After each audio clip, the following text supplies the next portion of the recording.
നമസ്കാരം. തിരുവനന്തപുരം ലത്തീൻ അതിരൂപത മീഡിയ കമ്മീഷൻ ന്യൂസ് ടൈം. പ്രധാന വാർത്തകൾ.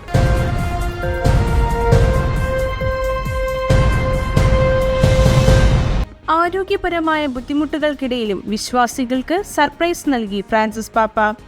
ന്യൂമോണിയ ബാധിച്ച് ചികിത്സയിലായിരുന്ന ഫ്രാൻസിസ് പാപ്പ ആശുപത്രി വിട്ട ശേഷം ആദ്യമായാണ് പൊതുവേദിയിൽ പ്രത്യക്ഷപ്പെടുന്നത്. പാപ്പ അപ്രതീക്ഷിതമായി മുന്നിലെത്തിയപ്പോൾ കയ്യടികളോടെയും ആർപ്പുവിളികളോടെയുമാണ് പതിനായിരക്കണക്കിന് വരുന്ന വിശ്വാസികൾ സ്വീകരിച്ചത്. മൂക്കിൽ ഓക്സിജൻ ട്യൂബുകൾ ഘടിപ്പിച്ച് വീൽ ചെയറിൽ പുഞ്ചിരിയോടെയാണ് പാപ്പ വത്തിക്കാൻ സെന്റ് പീറ്റേഴ്സ് സ്ക്വയറിലെ അൾത്താരയുടെ മുന്നിലേക്ക് എത്തിയത്. ഞായറാഴ്ച നടന്ന രോഗികളുടെയും ആരോഗ്യ പ്രവർത്തകരുടെയും ജൂബിലി ആചരണത്തോടനുബന്ധിച്ചുള്ള ദിവ്യബലിയിലാണ് പാപ്പ പങ്കെടുത്തത്. കുരിശിന്റെ വഴി ക്രിസ്തീയ വിശ്വാസത്തിന്റെ പാഠശാല archbishop doctor Thomas J Netto. കുരിശിന്റെ വഴി ക്രിസ്തീയ വിശ്വാസത്തിന്റെ പാഠശാല എന്ന് തിരുവനന്തപുരം ലത്തീൻ അതിരൂപത archbishop doctor Thomas J Netto Kazhakkoottam ഫൊറോനയുടെ നേതൃത്വത്തിൽ നടന്ന പരിഹാര കുരിശിന്റെ വഴിയിൽ സമാപന സന്ദേശം നൽകുകയായിരുന്നു അദ്ദേഹം. കുരിശിന്റെ വഴി നഷ്ടപ്പെടുത്തലിൻ്റെ വഴിയാണ്. ത്യാഗത്തിൻ്റെയും സേവനത്തിൻ്റെയും ക്ഷമയുടെയും സ്നേഹത്തിൻ്റെയും അനുഭൂതിയാണ് അതിലൂടെ നമുക്ക് ലഭിക്കുന്നത്. കുരിശിൻ്റെ വഴികളിലെ തൻ്റെ സഹനത്തിലൂടെ യേശു നമ്മുടെ ജീവിതത്തിലെ സഹനങ്ങളെ ഏറ്റെടുക്കുകയാണ് ചെയ്യുന്നതെന്നും അദ്ദേഹം ഓർമ്മിപ്പിച്ചു. കുടുംബ പ്രേക്ഷിത ശുശ്രൂഷ 15ാമത് ബാച്ച് കൗൺസിലിംഗ് ഡിപ്ലോമ കോഴ്സ് ആരംഭിച്ചു.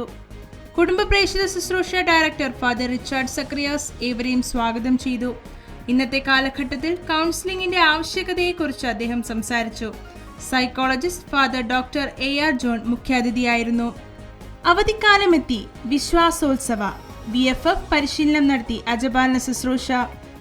കുട്ടികൾ വിശ്വാസ വളർച്ച കൈവരിക്കുന്നതിനായി വേനലവധിക്കാലത്ത് ഇടവകളിൽ നടത്തിവരുന്ന വിശ്വാസോത്സവത്തിനുള്ള പരിശീലനം അജപാലന ശുശ്രൂഷയുടെ നേതൃത്വത്തിൽ നടന്നു. 2025 ഏപ്രിൽ 5 ശനിയാഴ്ച വെള്ളയമ്പലം പാരിഷ് ഹാളിൽ നടന്ന പരിപാടി അതിരൂപത അജപാലന ശുശ്രൂഷ ഡയറക്ടർ ഫാദർ ഷാജു വില്യം ഉദ്ഘാടനം ചെയ്തു.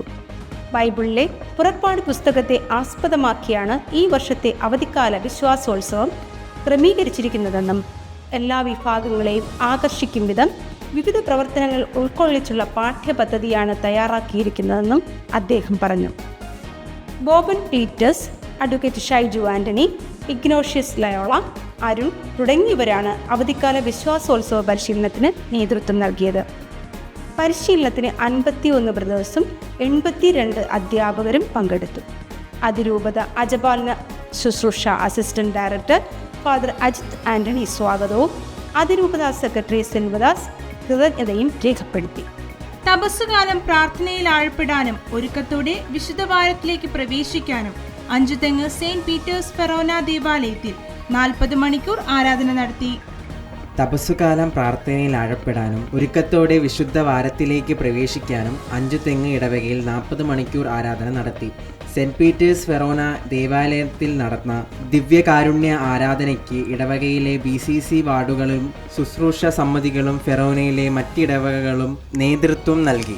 കൂടുതൽ വാർത്തകൾക്കും വിശദാംശങ്ങൾക്കുമായി മീഡിയ കമ്മീഷൻ ന്യൂസ് പോർട്ടലോ ഫേസ്ബുക്ക് പേജോ സന്ദർശിക്കുക. അടുത്ത ന്യൂസ് ബുള്ളറ്റിനിൽ വീണ്ടും കാണുന്നതുവരെ നന്ദി.